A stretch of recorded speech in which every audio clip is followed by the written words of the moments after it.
Welcome back. Welcome to Decision Space, the only show to take place right here in the space between the turns in your favorite games. I'm Jake Friedman. And I'm Brendan Hansen. And this is the podcast about decisions in games. On today's episode, we're looking at the BattleCON fighting game system. A system with more than 5 titles, over 70 characters that's been being published in for over a decade. It's a beloved fighting game gem, and Jake and I both have lots of experience with fighting games, though admittedly not much in cardboard. So I'm excited to delve into this game alongside Jake and talk about whether or not we think it's a faithful adaptation of the sort of fighting game system. We'll talk about fighting games generally. There's a lot there, and I think Jake and I are going to be anxious to discuss, so we'll see if we can fit all of our thoughts into this episode, or if we just need to keep returning to the subject and maybe cover some other games.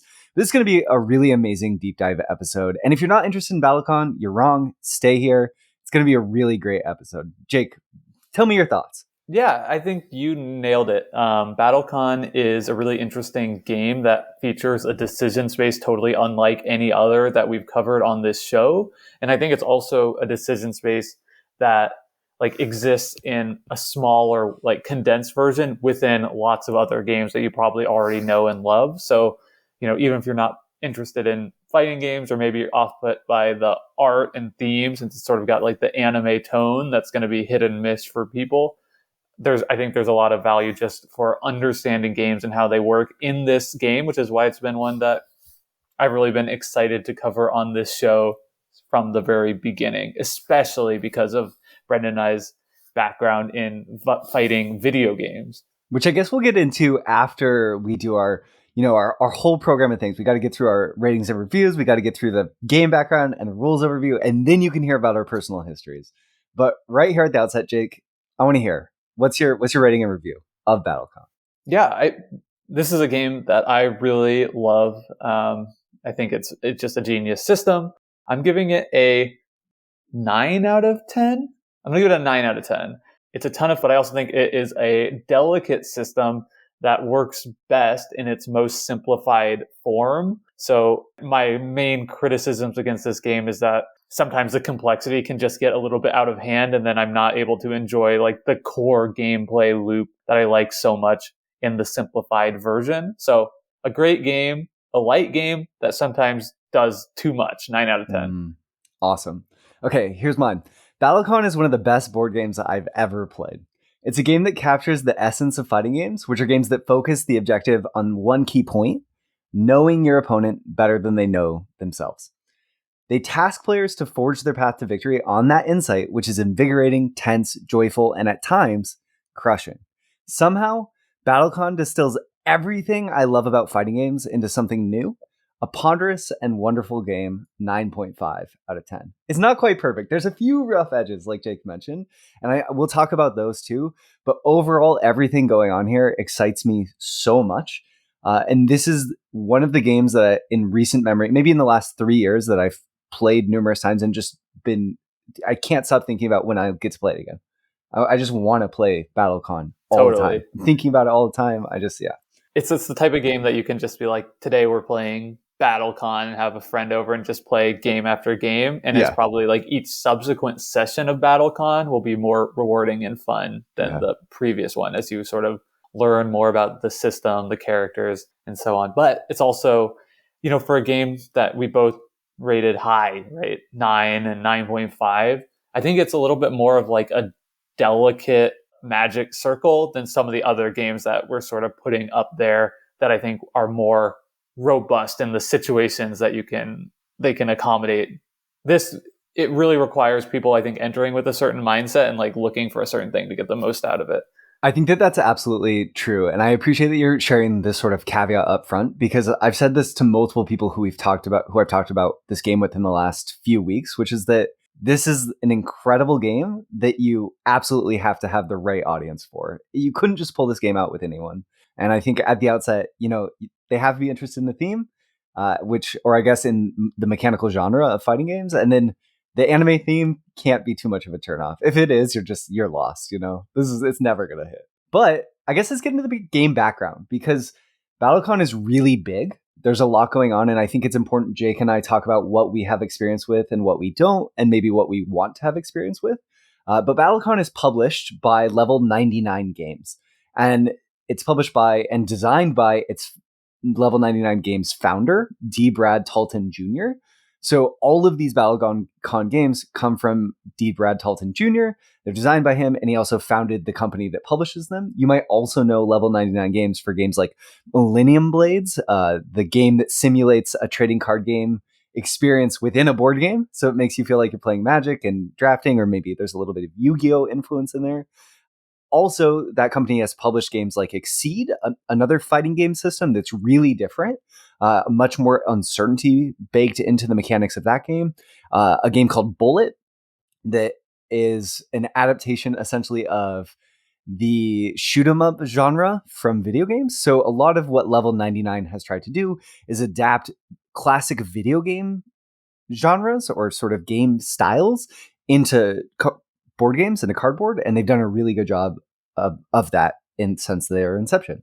Yeah, Level 99 is such an interesting company because it has such a clear design ethos running through each of the game. Like you could just look at a game box and pretty much know it's Level 99. And I love that, right? It feels really authentic to the designer. It feels like a passion. Each one feels like a passion project and feels like somebody doing almost more so than any other company I can think of. This feels like a designer like saying like, I want this game to exist and creating it.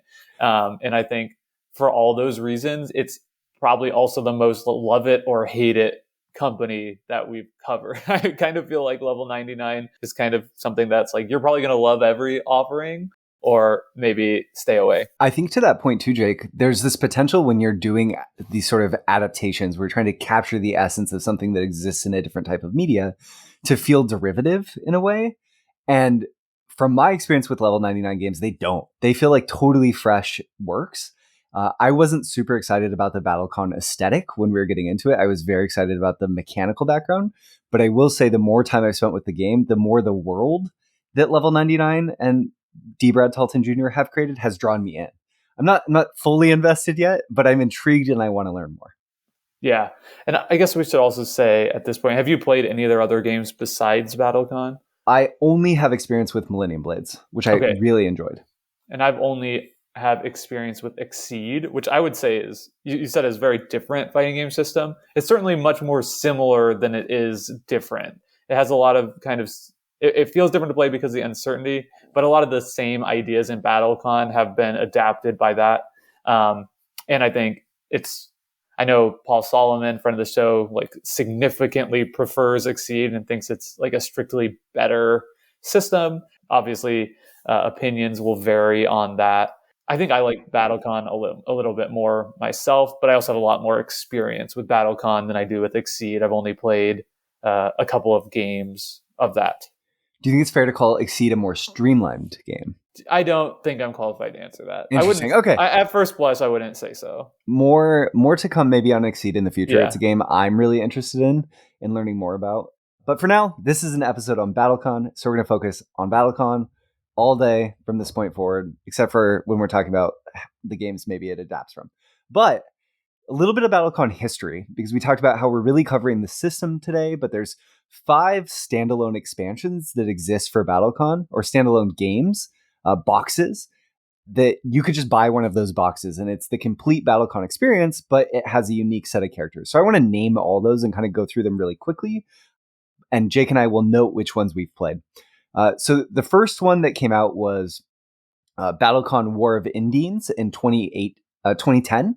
There were 18 characters in this box. That was followed by Devastation of Indians in 2013. That had 30 characters, and it's the largest box that they'd ever put out. So I have experience with both of these first 2 games. Those are the 2 that I own. Yeah, the vast majority of my play has been with War of the Indians. That's the one I own. It's possible that I've experienced some of the other characters through the Steam adaptation, which I've messed around with just a tiny, small amount. But it might even be safe to say that all of my BattleCon experience has been with that first War of Indians box. Interesting. Within the Steam adaptation, I know that there's a couple characters from Devastation, so maybe you've dipped your toes into them. I'll name the other ones really quickly. We're not going to go into those characters and featured in these 3 games since we haven't experienced them much. But they're Fate of Indians, which had 10 characters. That came out in 2015. And there was Trials of Indians, which came out in 2016. Again, another 10 characters. And then Wanderers of Indians came out in 2020 with 10 new characters. One other important note is that that's sort of where BattleCon and your experience with BattleCon could begin. Because there's also mini expansions like Strikers, which add a tag system, which is the thing that exists in some fighting games. There's standalone characters that are single boxes that you could buy to add to your collection. There's a dungeon crawl mode in Devastation of Indians. There's 4-player modes where you can play on teams. There's boss fights included in a lot of these boxes. Jake and I are going to talk about the core BattleCon head-to-head experience, but this system is so big and robust that there's a lot here that it offers. And I think this is another example of how it shows it is a very lovingly crafted thing. Yeah. I bought my BattleCon box War of Indians secondhand, and it came with an expansion that the previous owner had put in that I don't know what it's called off the top of my head. Maybe like Fire and Ice or something along those lines. But what it adds is, or maybe there's even 2 expansions with it, but one of them adds like god versions of a bunch of the characters so that you could, like, if you wanted to play with the same character from War of the Indians, but they're like extra super powerful versions. Yep. I haven't done that at all. So there's just like endless amount of stuff. Any anime trope you can think of has been like incorporated, I think, into this game in some form or fashion at this point. I believe BattleCon is also on its 4th edition, so there's been some changes, some balance updates. We'll have to talk a little bit about some of those too, I think. Yeah, definitely. And then also a streamlining of how the game gets communicated. I play on a slightly older version, but the game itself, the core experience is very much still the same, so it shouldn't be too big of a deal in this episode. But like Jake said, we can touch on it some in the back end. Well, should we jump right into your rules overview to give all of our listeners a better idea of what BattleCon, the fighting system, is if they don't have experience with it, and then meet back on the other side to do our classic decision space deep dive of this game system.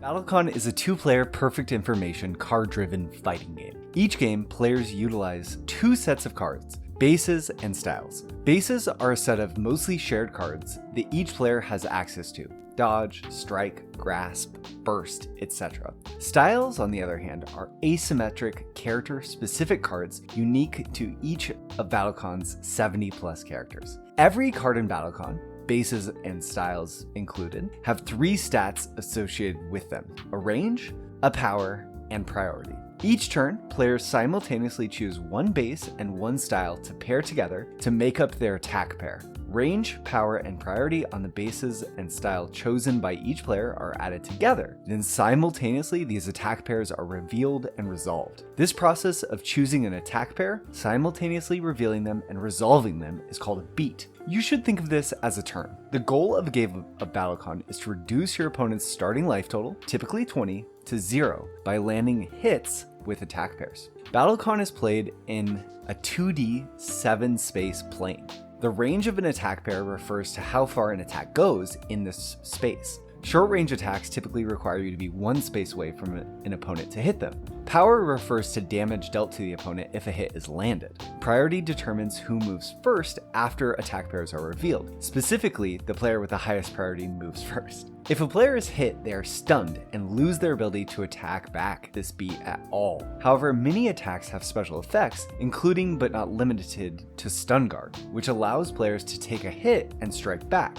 Soak is another ability, which acts as armor, reducing the damage taken from hits a player might receive, and there's many more player-specific effects. After choosing the attack pair, those cards are discarded face up to the table, and players lose access to them for 2 turns. Importantly, what cards players have and don't have is open information. So in BattleCon, players always have to take into account what their opponent might do and are encouraged to do so through the mechanics of the game. Another key phase in BattleCon is the anti-phase, which comes after an attack pair selection but before the reveal. This allows players to sequentially anti unique tokens that might modify their power, range, priority, soak, stun guard, and more. Every character in BattleCON has a completely unique feel. This comes through in the styles they have access to, the mechanics they use, with each character having at least one unique mechanic, and the resources they have available to ante during the ante phase. BattleCON is all about understanding what your opponent wants to do, preempting that decision, and punishing them for it. Whomever reduces their opponent's hit points to 0 or less first, or whomever has the most hit points remaining after 15 beats, is crowned the victor.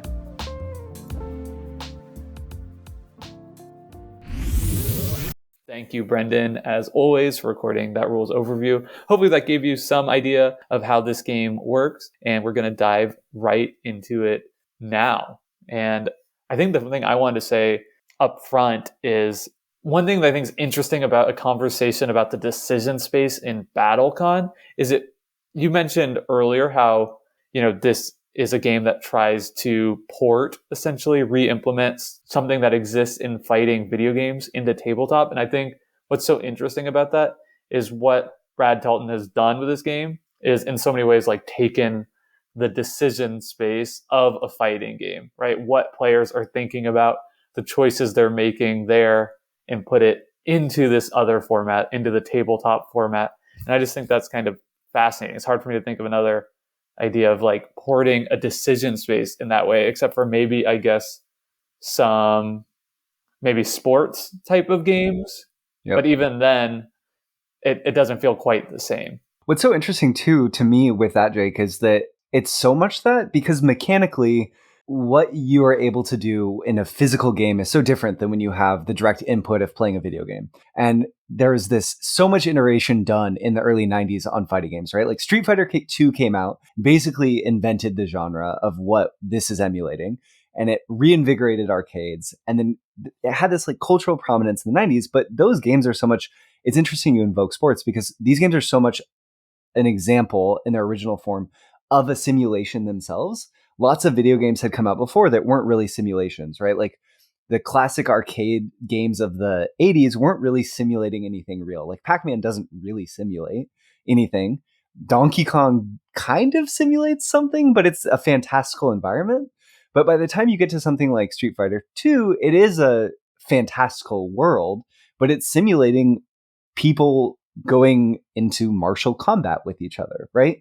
And then so board games are where I feel like typically you see lots of simulations outside of heavy strategy games, maybe in the video game world. So it's sort of interesting to see the simulation be ported, but the way in which it's ported is we're not simulating so many of the things that happen in video game fighting games, right? Like a lot of the elements have been stripped out in the way that different systems work. And what it is actually trying to capture is just that core experience of feeling pitted directly at one another and your ability to exploit your understanding of the other player's desires and to win because of that. Like that's what it's capturing. We're missing footsies. We're missing lots of little elements of these games, but in its place, you just get to experience the core of it that makes the greater games so fun.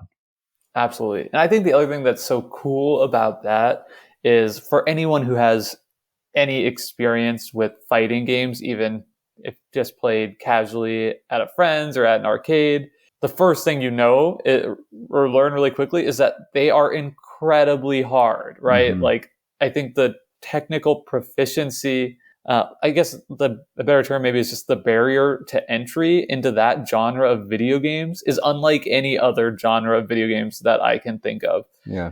And I've had the experience many times watching people play, like in the esports context, like fighting games, and thinking to myself, like, wow, it would be so fun to be able to play the game at that level of like technical proficiency, but I just don't have the skill set to do it. So when I play video games, even ones that or fighting games, like even ones that I have experience with, the most of which is Super Smash Brothers, like the amount I get to make decisions in the game that really impact the outcome is still relatively small because it's so, even at like an advanced level, it's still so much more in my experience about like technical, who's doing a better job at like technically executing what they're trying to do. And only at a point where both players have complete mastery at an equal level does like the decision-making process become really the key import in deciding the match. And I mean, it just seems to me like only like such a few amount of people really get to experience that in fighting video games, like the Yep. top level esport competitors, that something like BattleCon is so cool because it actually like makes that experience of like, okay, we're doing the fighting game thing, and I'm actually like have the time to process like all the decision points, and then I'm executing it how I want to, as opposed to like just flubbing everything right and left, if that makes sense to you. Yeah, no, it absolutely makes sense. And I think that it's so interesting that you invoke Smash, Jake, because I know that that's your sort of core genre that you enjoy. But Smash has such a high execution ceiling. There's so much potential room to be basically incredible with your controller in that game. And most of my fighting game experience comes from a game called Pokken Tournament, which is a Pokemon based fighting game that was first an arcade game in Japan and then came out on Nintendo's console, the Wii U. So I was heavily involved with that community, and I actually ended up I traveled around the country to go to tournaments. I participated directly in worlds and global events for that as a commentator of that game, and sort of have won tournaments in that game. And a lot of my experience with that game, that game sort of charts a path that's kind of the in between of BattleCon, and I would say something like Smash, or if someone would think of a like Street Fighter, like Street Fighter Tekken. 5 or whatever, Tekken, yeah. But input wise, it tries to lower the execution barrier to get you right into these mind games quickly. And I always, even when I was a kid, what I loved most about fighting games wasn't, oh, look, I can do some crazy Like I spent combo. 20 hours in training mode so that I could like perfectly execute this like 50 input combo. Exactly. Yeah, exactly. That was never what really, and some people that is the appeal of fighting games, right? Is like the experience of learning and the mastery of the technical aspects is a huge part of the draw. But for me, it was always the mind games were so pure, and I loved the ability to directly interact with someone else's mind as they're approaching a puzzle and to try to get one step ahead. So that's what BattleCon asks you to do, equips you with the tools to do, and essentially is what the game is about. The game, I think that's Pivot sort of talking into characterizing our decision space again. And one thing that is really important to state out the front that will be another reason why some people are going to bounce off this game or will love it is that this is a perfect information game, more or less. You know all of the cards in your hand, you know all of the cards in your opponent's hand, you're provided a reference card. There's the discard recycle system that I talked about some in the rules overview, such that all of the options are on the table and they're more or less face up. Your hand of cards aren't, but you have a reference card, so you know what's there. The game really says these are the decisions your opponent can make. Try to guess what they're going to do and make the better decision based on that knowledge. And that could be really paralyzing. I think for some people, time pressure in video game based fighting games is great because it means that you have to think quickly. And there is no such pressure in BattleCon. I spend a lot of time thinking about a lot of my decisions when I've played this game on the table.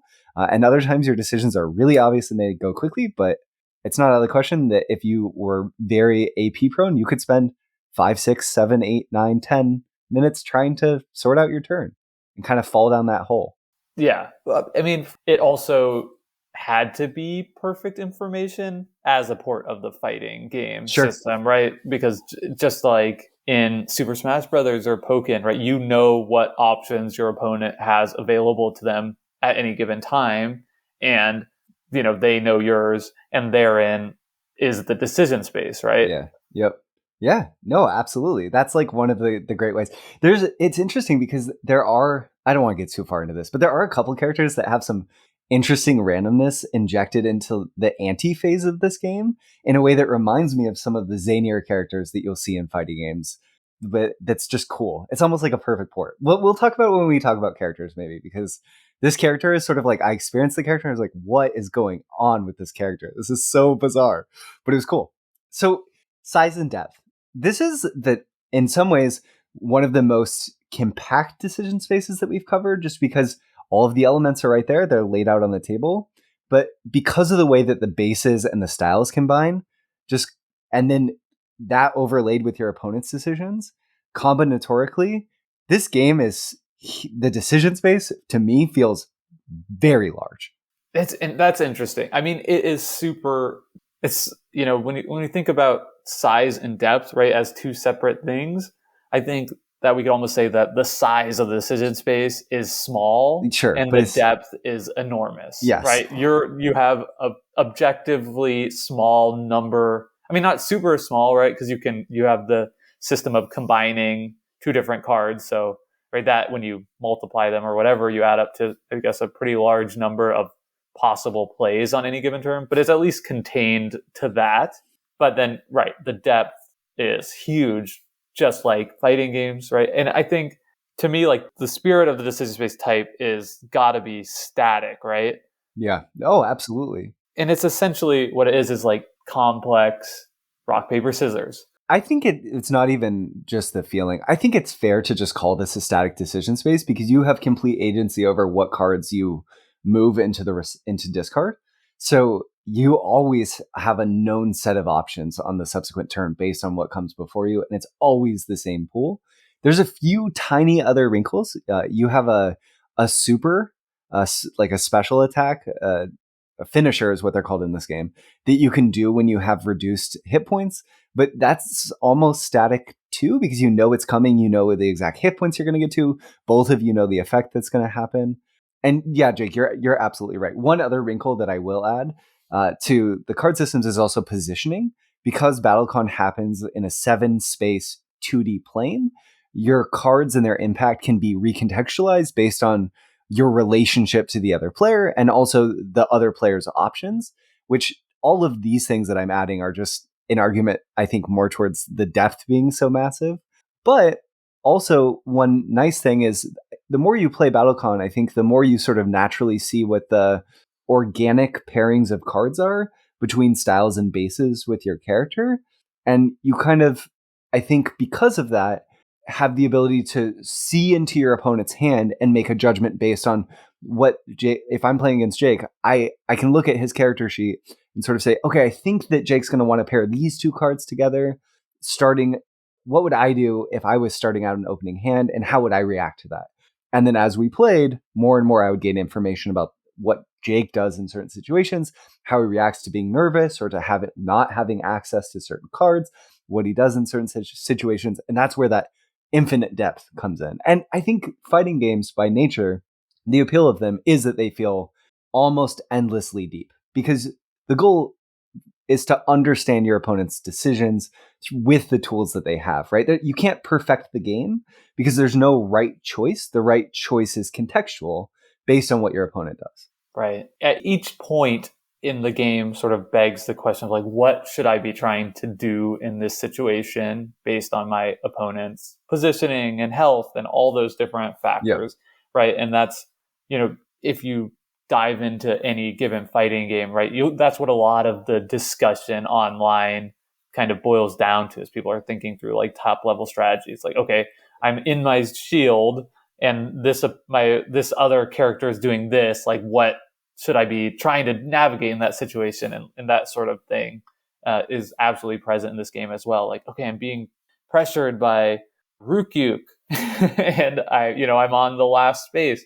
Like, what type of options do I need to have available in this situation? Like, how can I reverse that? Or how can I, escape this pressure with like the least harm done? And when you just start factoring in the number of different characters, the number of different like play styles as you're sort of speaking about, which is really fun, right? You can actually like get more proficient at navigating the combinations available to each character. The system just blooms into something so much bigger than the relatively simple rule set provides, right? It's like a game that's bigger than its rules.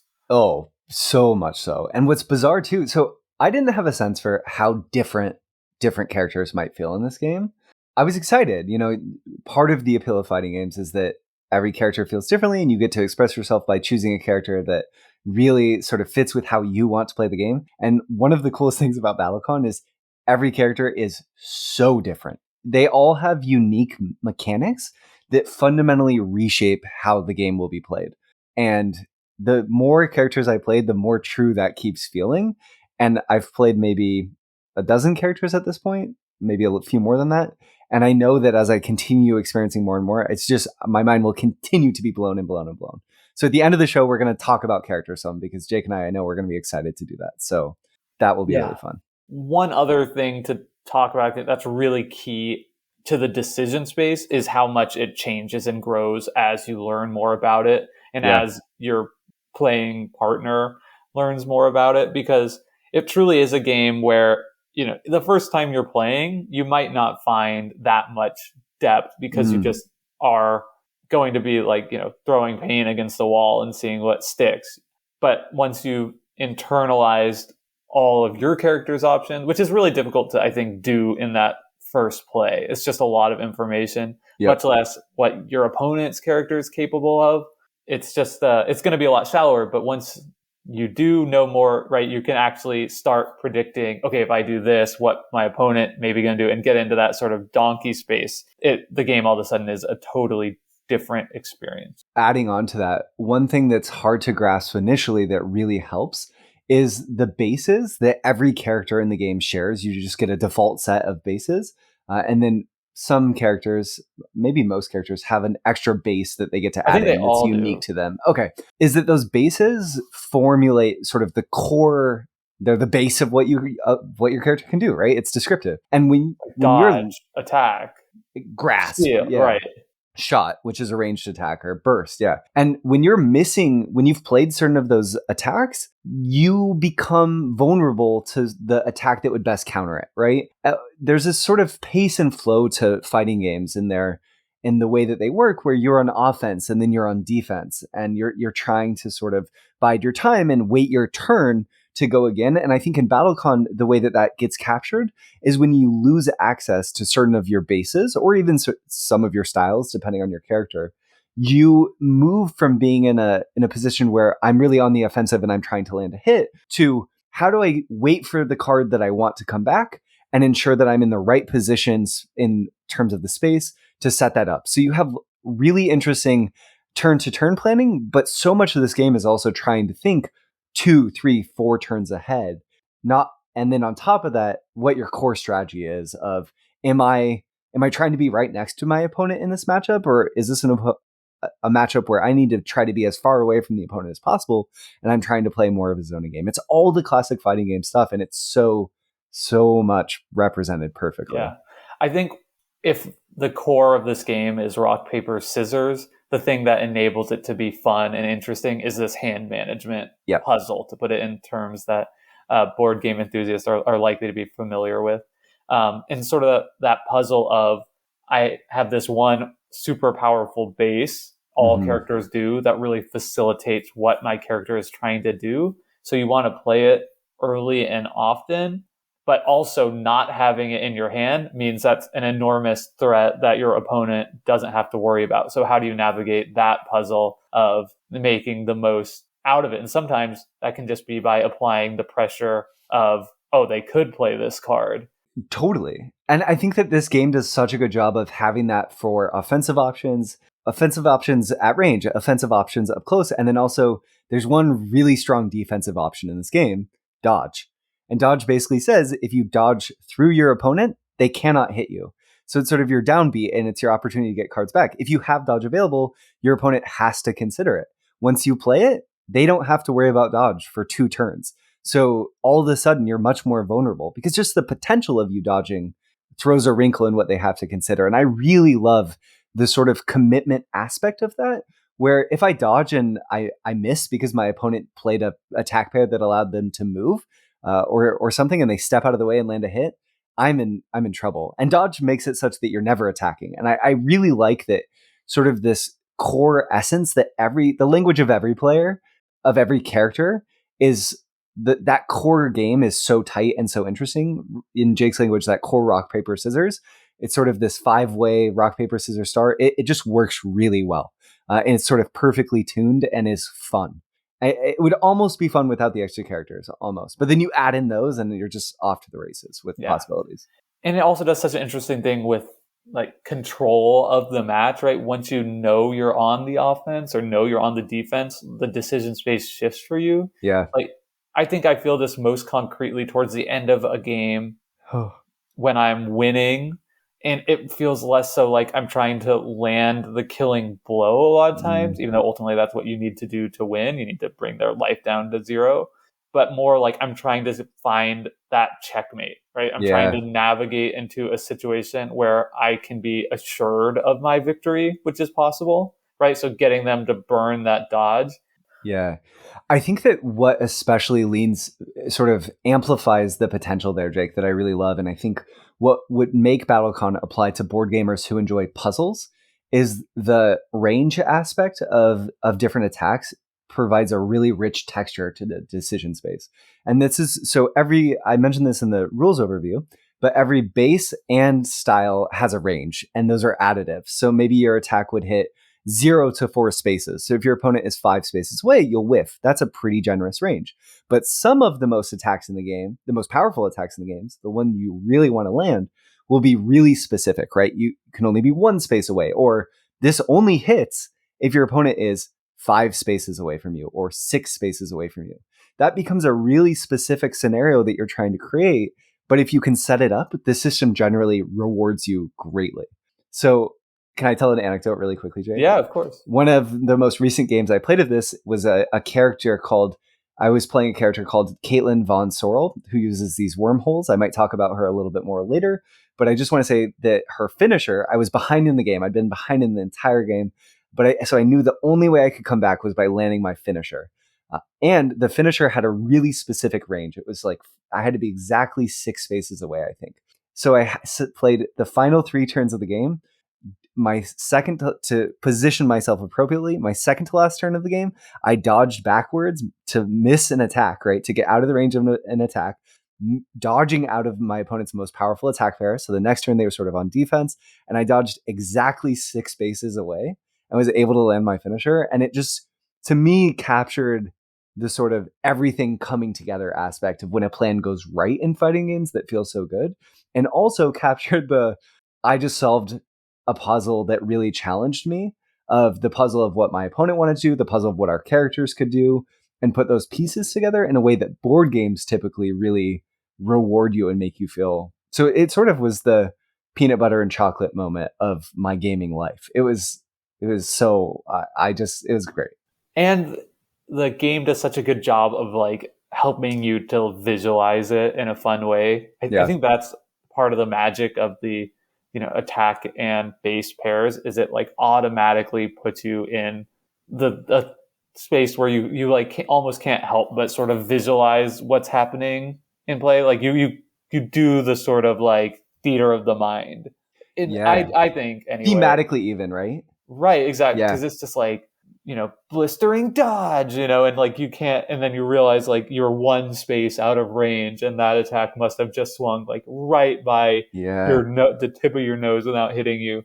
And when I was playing this with my friend Rex, he's been gaming partner for this game specifically, and came over a couple of times just to play just this. Yeah, he gets so into that in just like a great way, like he wants to narrate what his character did on that beat, just to sort of like recount for both of us like what must have happened on that point in time in the fight. So even though you're not getting the visual effects of fighting games where you get to like see the attacks and register the damage done, like the game does even a good job, I think, of simulating that for players by providing them the foundation for like creating those moments in their mind. 100%. So 2 things. This is a great buddy game. Like playing this game with the same person over and over is going to make it better, to Jake's point. So I also have a friend who I've played repeatedly with, Josh, and I think that it just rewards you playing that way. And in Josh and I's plays, when that exact moment that Jake just described has come up many times, where something so thematic happens that we both sort of just sit back and kind of rewind exactly. We unpack what just happened as we resolved our attack pairs, where it was like, you tried to dodge through the wormhole that was there, but then I grasped you and threw you through 2 wormholes all the way across the screen. And it's just, it really jumps out at you in a way that a lot of themes in board games don't. And I think that that's a huge accomplishment of the system, right? When I don't know, when I'm laying we're playing Ticket to Ride on Board Game Arena. When I lay roots in that, I am not thinking about the workers, carefully going through the gorges of New York to lay trail. Nothing. But here, like it begs you to do it. And both you and I have had that experience. And I think that that's a huge part of the accomplishment of this game is that it gets the thematic part of the simulation so right. Yeah. And it's so interesting because shoot, now I'm blanking out what I was gonna say. Dang it. Like I guess it's just because I remember now. I remember what I was gonna say. Like I think it gets back to our conversation about theme. Yeah. And like this game has decisional theme in a way that like few other games manage. Yeah. Like it puts you into the character, right? Like Yep. you visualize like yourself, sort of like engaging in that fight in some ways, right? So it's like, okay, my character, me, right? I'm here in this situation, right? He's right next to me, and I play point blank strike. It's so like it, and it that move, if they're right next to me, if they're a range of 0 or 1 space away, like it's gonna hit them, and it's like you're kind of in that theme. So it's both like the actual like environmental theme of like the names of the cards you're pairing together, but also the fact that like it feels like you're there. Like it feels like you're playing the video game, or in this case, the board game, as it were. Totally. Do you, Jake, want to, while we're here, talk about the anti-system? Because I think as we move into the rest of the conversation, we might graze over that, but it's actually a really unique sort of system within this game that allows characters to have added asymmetry and to have thematic wins that ties into what we're talking about, some even too. Sure. Yeah, great. Okay, so this system is, we've talked about the attack pair system where you simultaneously pick both of your cards and then reveal them. But in between when you pick your cards and when they're revealed, there's this stage in the game called ante. And each player will have their own tokens. And these tokens are highly variable. There's characters in the game where when you get tokens, you start the game and you start the game off by giving your token chivalry tokens. And when you're giving your opponent a benefit. There's other characters. I played a character who has magic tokens. There's characters who don't have any tokens at all, but they have an effect during this stage. There's characters who there's so many things that they could be happening here. But what's cool is you take turns going back and forth, augmenting what's going to happen in the following reveal of your cards. So basically you've made a decision and then you take turns going back and forth on if you're going to enhance the effects there or play something powerful. So for some characters, this phase doesn't matter at all. So in some matchups, you won't even maybe have an anti-phase depending on the rule set you're playing with. And in other phases, this is hugely important. Jake mentioned a character earlier. Jake, do you want to talk about that character and sort of how he approaches this phase? Because it's really cool. Rukyuk. Yeah, this is one of my favorite characters. And Rukyuk comes with 6 different anti-tokens, and his sort of overarching theme is that he uses guns to fight. So his 6 anti-tokens are different types of ammunition he can use. So there's the long shot, which allows him to increase his range by 1 or 2. There's the AP armor piercing shield, which ignores soak, which is a way that characters can avoid taking some of the damage, and so on and so forth. So there's 6 different ones that all do something different, but only if the situation, like you're only going to get a benefit from it if you position your character perfectly or anticipated your opponent perfectly get value, right? If your opponent's not using soak, you don't get any value by using that token in that situation.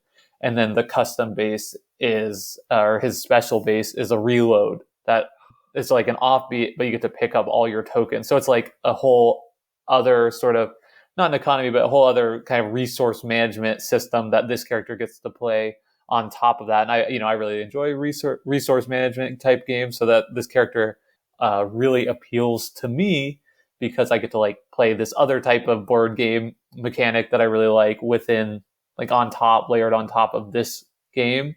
Yeah. So, this character has a lot of decisions to make during the ante system. My playing partner, Josh, really likes this character, so I'm used to playing against him. And I love the way that reload, Rukyuk to get all of those tokens back, and he really wants them back because they add a ton of power to what he can do. has to reload. So take a turn where he's totally vulnerable.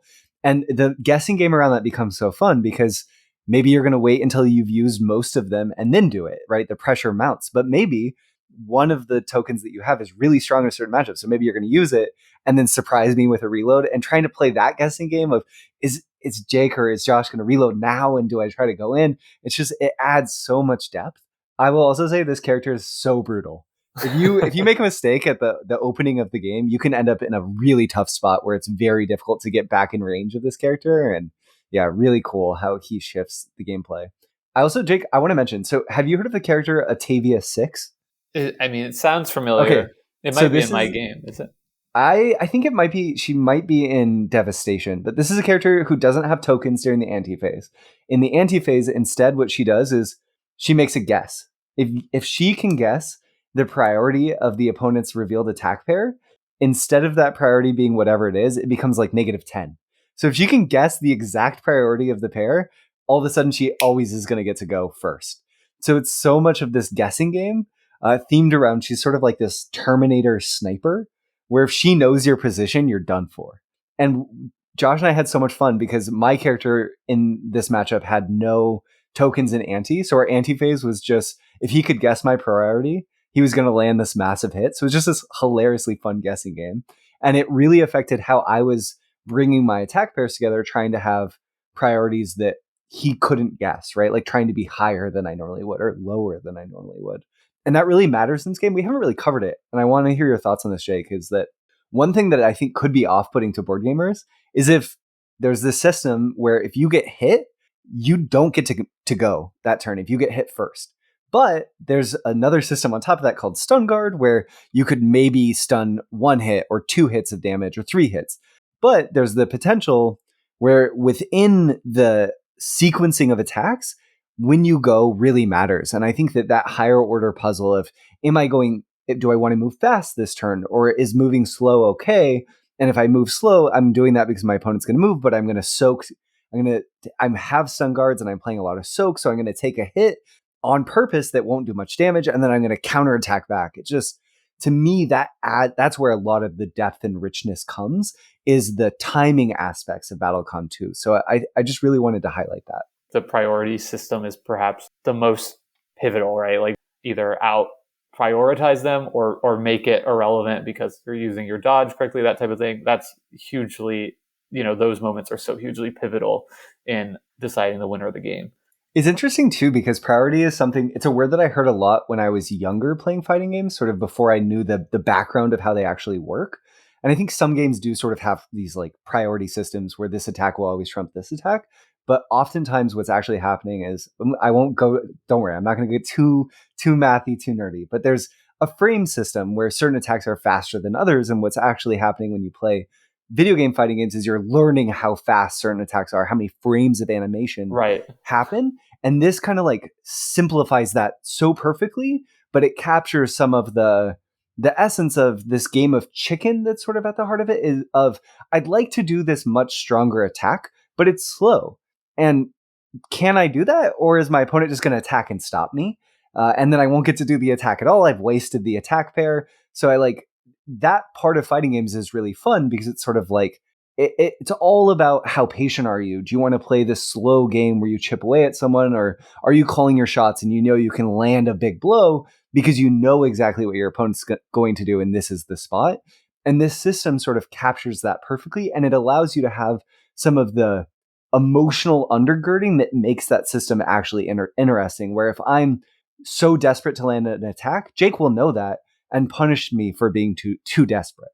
And it's here, it's good, it works, it's chef's kiss. Right, absolutely. And the other great thing about all of these systems is they all enable like space for different characters to say like, this is what I'm good at, right? Or this is what I exploit, which is fantastic.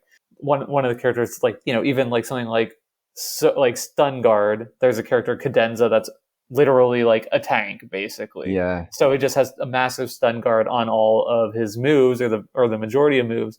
So even though he's not as nimble, maybe not even as strong, he's always gonna be retaliating, basically. And that can be a really fun sort of different gameplay style as well. Like, how are you going to navigate that puzzle, which is, just a small change, but fundamentally tweaks the whole game system. And if you played a character over and over, right, if someone was your quote unquote main, it would recontextualize the way that you're bringing together certain bases and certain styles, maybe, because perhaps your character typically wants to be right next to someone. And maybe with this character who can soak a lot of attacks, you're going to try to play more of a range style with your character. So what does that look like? And how do you approach a certain matchup? And so much of this game sort of is about those matchups. And I think that if BattleCon for me, one of the frustrating things is sometimes, this is just the case with all fighting games to some extent, is that because there's so much diversity of mechanics and styles, some matchups might be slightly more evenly balanced than others. And I think that when you're just playing a video game, that's fine. You like pick your character and you're going to have certain strengths and certain weaknesses. But on the table, it can be a little bit frustrating for someone like me who's not a master of this game yet, where I don't know necessarily going into it that I'm playing at a large disadvantage. And then sort of halfway through the game, sort of say, oh, I think this might be a kind of a rough matchup for this side of the table. And that's kind of fun. Like, it's not a big deal. We'll just play again. But it's something that you should know about, is that there are going to be matchups that are more balanced and less balanced. And that's just the nature of this type of game. Definitely. Yeah. Should we just talk more about characters, Jake? Let's do it. Yeah. Okay. I'm looking at our notes and making sure there's nothing else extremely important to talk about before we get into characters.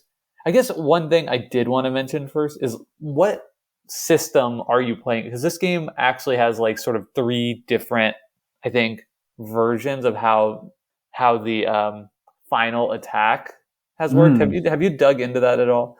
I haven't. Can you talk about some of what's going on, or at least how the system that you have for the finisher move works? So there's like a gauge system. Have you played with the gauge system at all? I have not. Okay, this is coming from memory. The Steam version. So I may be getting this wrong. And I have like a dial that I can track it.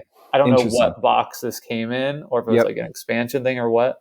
But I think this is like maybe the preferred tournament version these days. It's not tied to your life total. Right. So you have your life total, but you also get like +2 focus every turn if you don't use it. And then and there's different things you can do with your focus in the antes system. Like I think you can do like 2 focus to get +2 priority or something like that, or 2 to get damage. And I think if you get up to 7, you can use it to activate your special attack then. So this is the version of the game on Steam. That is not the version I was playing in tabletop mode when I was playing physically. So I do have a little bit of experience with it. That system's neat because it basically makes the anti-phase relevant for everyone and gives you a few more options that you could use, I think, to even out certain matchups, is my impression. Mm-hmm. The version I played with Jake was, we just got our finishers. You got access to it when you had, I think, 7 or less life total left. You start with 20 typically. And then you would still form an attack pair, but then during the anti-phase, you would declare that you're actually playing your finish card instead of the attack pair you selected. So that's how I've mostly played with the finishers. And then there's also the special action cards. Have you seen the special action cards? No. So this was a different version of the game that you could shuffle.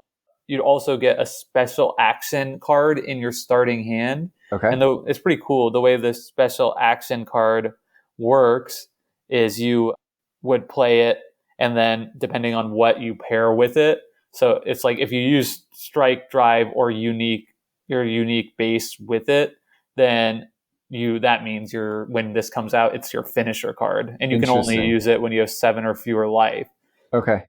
And then it also has like the cancel. So if you use grasp or shot with it, before reveal effects activate, you just discard your opponent's revealed attack pair, and both players set new attack pairs. Cool. And I think you can only use this once. Sure, that makes sense. And the last one is pulse. You can rearrange all stand-ups on the board and negate your opponent's attack and skip directly to recycle. Wow, that's really powerful. Yeah, and I think this came out of favor because pulse was just too oppressive. Like everybody just used pulse every time. Yep, that makes sense. If you get to decide the positioning and reset attack pairs, that's really, really strong. So anyway, I was just curious, like what system you had played with. I think the gauge system is cool because it makes the anti-phase relevant in every matchup. Yep. But it's like also just when I was playing it with Rex, we were like, oh, we have to like remember to like, did we add Yeah. 2 or not, and just made it extra like finicky thing. It seems How like do they you, kind of. Oh, with go the for it. life? I was just asking, like with the life one, how Yeah. do you activate your attack, your finisher without your opponent knowing you're doing it So again? you play your bases as normal, and then during Mhm. the ante phase, instead of anteing uh, tokens, you would just say, "I'm playing my finisher" Right. for So your ante. that makes it like a little bit less of a surprise, I think, which is Yep. like the downside, which is why the special cards are cool too, Yeah. because then your opponent can't like respond to it with an ante, right? It's like Totally. really out of the blue. So it's there are the game has kind of continued to evolve, Yeah. and I think your mileage will vary, but I think we sort of went back to the most simple version and Yeah. realized that we kind of thought that was the ultimately the most fun and simple way to play, Interesting. which is sort of a theme for me in this Yeah. game. I guess one other system that we should mention before talking about characters to close out the episode is clashing. Clashing is a system where if you both have the same priority, you essentially get to redo the attack pairs again, but without access to what you used. So you have a series of increasingly more information about what your opponent might do as cards get pulled out. And I think that that's a system that works really well. It creates exciting moments within a game. I think certain matchups you might never clash, other matchups you're more likely to clash. It adds yeah, I loved it. It added cool texture. There's lots of ways that fighting games sort of resolve this problem of we both move and we have the exact same timing. What happens? And I like this. It takes advantage of the fact that we're not truly simultaneous, so we can just make a new decision. And I think that that's really rich. There's actually some video games that I think have sort of similar systems, which is neat. But clashing is cool. It's something you should be aware of that could happen. And yeah, great. Yeah. Let's talk about characters. All You right. go first, Jay. Okay. Probably the character that I've played the most and really enjoy is one of the most simple characters in all of BattleCON, and that's Kalistar. And Kalistar is a super aggressive character that has just a lot of extremely powerful attacks that do a lot of damage, which is great. I love that. And the cool hook for this character is that it has a human form and an elemental form. Have you played against this character or with I it? haven't. No. So what's cool about that is like depending on what form you're in, your moves can do things a little bit different. And also you get like different benefits and drawbacks. So when you're in the human form, you always have soak 1 activated. And when you're in the elemental form, you always get +2 power, +2 priority, and lose 1 life. So it's sort of a fun risk versus reward. And then also you get to manage how you switch back and forth because you have 2 different attack bases or whatever. Yep. Ignition, which at the end of the beat, if you're in human form, you enter the elemental form. And that also, to do that, the attack has +3 power and you lose 3 life. So it's like, you basically, this is like the red deck wins of BattleCon, right? Yep. Just like getting in that elemental form, taking a ton of damage yourself, but being like this like super aggressive, like terrifying threat on the board. And She then sounds so ignition turns that, and then flare is like how you get back into human form if you need to, and that also deals 3 damage to you. interesting. So you really aren't going to be changing forms too much. She's like a stance character where you only want to change stances once or twice, maybe in battle. Yeah, I think that's right. Yeah, that's really cool. I'm so here for that. That's awesome. Okay, so I mentioned Caitlin Von Sorrel at the top. She's the one who can create wormholes that basically allow you to put space between your opponent and yourself that you can choose to have that space there for your own moves or ignore it, which so fun. This is, I think she is my favorite BattleCon character, but I feel like I already talked about her enough. And she actually, you mentioned changes. I've read a little bit about Caitlin Van Sorrel, and some of her effects were changed. And in the version that I have, when you walk into her wormholes, they disappear. So they're a little bit easier to deal with. And that was a way to kind of balance the character out some. But the next character I want to talk to you about is this character called Oriana. Have you heard of Oriana? I don't think so. Okay, so Oriana is a blue-haired mage. I've only played like with like 6 characters. With 6 characters. I've had Okay, this cool. game for like years. Totally. No, I think we'll stop asking each other because there's so many characters that it's kind of like we're teaching each other. So Oriana is this magic user, and as far as I can tell, her anti-phase, she starts with 10 magic. She starts with 6 magic tokens that she can anti, magic points, and she can have up to 10.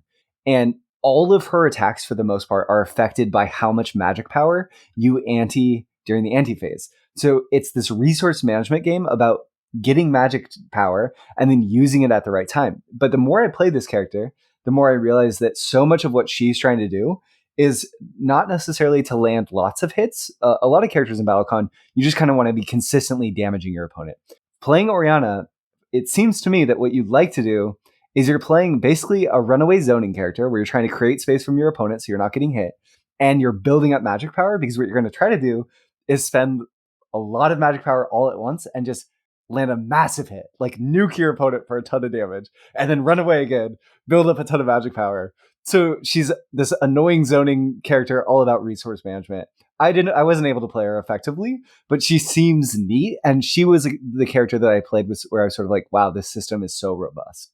Because this is a fighting game character who doesn't really want to fight until the right moment, doesn't even necessarily have a ton of good zoning tools, so she's kind of just a runaway, build up resources, and then just land the blow. Really cool. That's interesting because that's very similar to the character I was going to talk about, which is Rex's main character he likes to use, which is Luke. Okay. And Luke is like a time traveler, basically. Heck yeah. So he starts with 2 time tokens, and then he gets another one at the end of each phase, up to a total of 5. And he can use those to ante. 1 token equals 1 priority. And then you could also use 3 to teleport up to 2 spaces at the start of the beat. Or you could ante all 5 tokens to just become the active player of this beat. Nice. Which That's is awesome. Pretty awesome on its face. But I think the thing that Rex has really liked about this character is, again, sort of like the thematic experience of playing him, because his ultimate attack is like one of the coolest ever. It's called Temporal Recursion. So it does 3 power and only has a range of 1, but has 5 priority. So that's pretty good. Yep. But before activating, you can advance up to 1 space.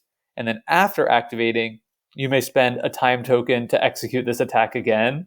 That's sick. Yeah, so like if you're already 1 space away from them and you have 5 tokens to ante, it's just 15 damage in 1 shot. You're just in the blender getting like hit, like reverse time, hit again. So sick.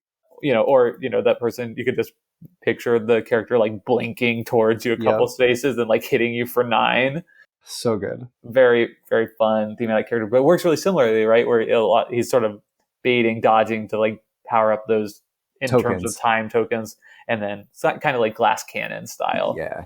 I was really surprised, Jake, how many effects there are in BattleCon that are sort of teleportation effects, which I really like, because there's this concept in fighting games called neutral, which is this sort of no one is at advantage. You're both sort of equally able to approach and set the terms of how your encounter is going to happen.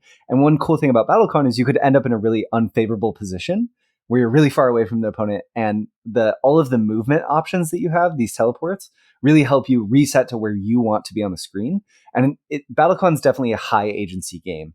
There's also moments of very low agency, but that's something that I think as we talk through characters, I'm realizing we should emphasize. And a lot of the designs are about this character will be in a low power state at the start, or this character will be in a high power state at the start. And how do I play around that? So another character that I played is called Runica Zeninen, and she has these 5 artifacts. She starts with them face up on the table, and they all provide passive benefits. For example, she has these. One of them gives her more priority, more power is another one. One of them gives her stun guard. There's just all these strong effects that make you, when you start the game, very strong. But whenever you take a hit, one of them breaks and you deactivate it and you lose that passive benefit. So you're getting weaker as you lose health throughout the game. So it's all about avoiding hits. You have ways to reactivate some of them. And then one of her special attacks also lets you overdrive, I think is the phrase, and use this sort of special effect tied to that artifact. And then you lose that artifact for the rest of the game. But those effects are really powerful. So you'd be a fool probably to not utilize them in some way to your benefit. So it becomes this timing puzzle of when in the game is the right time to burn my shoes that make me really fast so I can land a big hit. And then I'll be slower for the rest of the game, but it won't matter because I will have such an advantage to advance on. And she was so cool. There's a lot of complexity. She was one of the first characters I learned. And I was like, whoa, this is a lot. Which I think is an experience that a lot of people probably have with BattleCon. But after one game, both my partner and I were sort of like, okay, we got this. This isn't too bad. Yeah. Yeah, and the two characters I've mentioned so far are both kind of the level 1 characters in this game. And the War of Indians box I have has characters divided into 3 tiers, sort of like beginner, intermediate, advanced. And to be honest, I think Rex and I being both sort of like, you know, not, amateurs at the game, right? New to the game for the most part. Yeah, It's just we had a lot more fun playing with those characters because it allowed us so much faster to like get into the actual mind games. mind games than playing like characters in the advanced side, which are like so complex that I just kind of like, it's difficult. Like, what's happening here? And then it gets back to where your sort of first experience with this game, where you're just kind of like chaotically doing stuff and then trying to like understand how it resolves. So we have explored all types of characters. So I wanted to share one example of like a more complex character in the game, just to show how like absolutely absurd things get. So Rex tried out this character called Sagas, and this is a character that uses like mirror tokens to basically like copy and negate whatever your opponent's like trying to do all the time. And his ultimate ability allows you to you just you add the opponent's attack pair to your hand. They do not recycle or activate further effects after this beat. You can use those cards as your own for the rest of the duel. So you just steal your opponent's like 2 cards out of their hand for the rest of the game. That's his Kirby. ultimate, called like Assimilate. Yeah, the Kirby character. Yeah, that's so sick. Yeah, it also has one that can I think Shadow allows you to, when you're moving, if you use the Shadow base, Yeah, you get to consider the edge of the board as connected. So it's sort of like this like super annoying like zoning character. It's just like impossible to pin down. And once you finally have them like pinned in the corner, they're just like, oh wait, I'm actually like all the way on the other side of the map again. And the like just the sheer amount of options afforded this character with the mirror token, which also has like this interesting ability where the mirror token that he has, you can use it as though it's any other token in the whole game. So like if you steal somebody's like what? effect with like a different Annie token, you could just use the mirror token as that. That's so cool. But yeah, like playing against and like with this character, it just took the complexity up to a level that was just like, I just don't even know what's going on at all. Yeah, that's so interesting. So the war. So I also have war, but then in Devastations of Indians, it's separated into 5 flights, and I've mostly stuck to the first 3 flights. But I will say, Caitlin Von Sorrel, that wormhole character, she's a flight 5, and hers, I think she's flight 5 not because it's complex, but just because it changes the game so much. And I think that there's a mix of both going on. I want to talk about 2 more characters just really fast. I'm going to rapid fire them. Okay, we played with this one character, Jake, called Byron Crane. His whole thing is that he's wearing a mask, and this mask, he has, I think, 5 or 6 mask tokens at the start, and his hit points at the start of his turn reset to 3. I think it's 3. It's 3 or 4 times the number of mask tokens that he has, but every time he takes a hit, he loses a mask token. So he can take really big hits so long as it's not critical, because he's just going to heal back up. So you're going to have to hit him at least 5 times to sort of wear him down. And that character was really cool because it completely changed the way I thought about it. And also it had this unique interaction with a different way that damage can be done, where in my game, I was able to land this sort of like lasting hit that got around this mask mechanic. But I love that about this game, that even this, I've never seen a mechanic like that in Street Fighter or any game that I'd seen. And healing can be pretty precarious in fighting games, but it worked really well here, and it was really cool. He looks like Pegasus from Yu-Gi-Oh! In a way, and I dug the style. I think the interesting thing about the more advanced characters too, just real quick to get it in, is if you're playing 2 advanced characters against each other, like we had tried, that's when things get even more out of Zany. whack, right? Like if you picture like the wormhole against the mirror thing, You're it's just like things are so crazy. Whereas if you're doing like something that's really trying to play the game as more of like a straight character in that matchup, it'd probably be a lot more parsable. Yep. Because at least one person's doing something like that somewhat resembles sort a of normal grounded. BattleCON. Yeah. Yeah, totally. I wonder if this character fits for you. So the other character I want to highlight, I had a ton of fun playing this character. She's what fighting game players would call a puppet character because she has her normal character, but she has a secondary character. Yes. So this character is Karen Brantford. She can attack. She's cool. But the even more cool thing about this is that she has a wolf. And you add the wolf to the board. So you're really playing two characters. You're playing Karen and her wolf. And you're positioning, trying to basically always have your opponent between you. You want your opponent between you and your wolf. So no matter which way they go, they're going to get bit. And it's puppet characters can be hard to play when you're playing a video game where the technical input barrier is high. And in BattleCon, that's completely neutralized. And it's tougher to manage the positioning of two characters, but it's not out of your reach.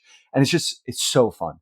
This character I loved because when you have the wolf behind you and Karen in front of you, just immediate pressure. And you have to get out of that situation, which then becomes an exploitable mind game. And it's just, she was really cool. The crazy thing about this is like I have one of the $10 boxes or whatever that has 10 characters in it or something, maybe slightly more.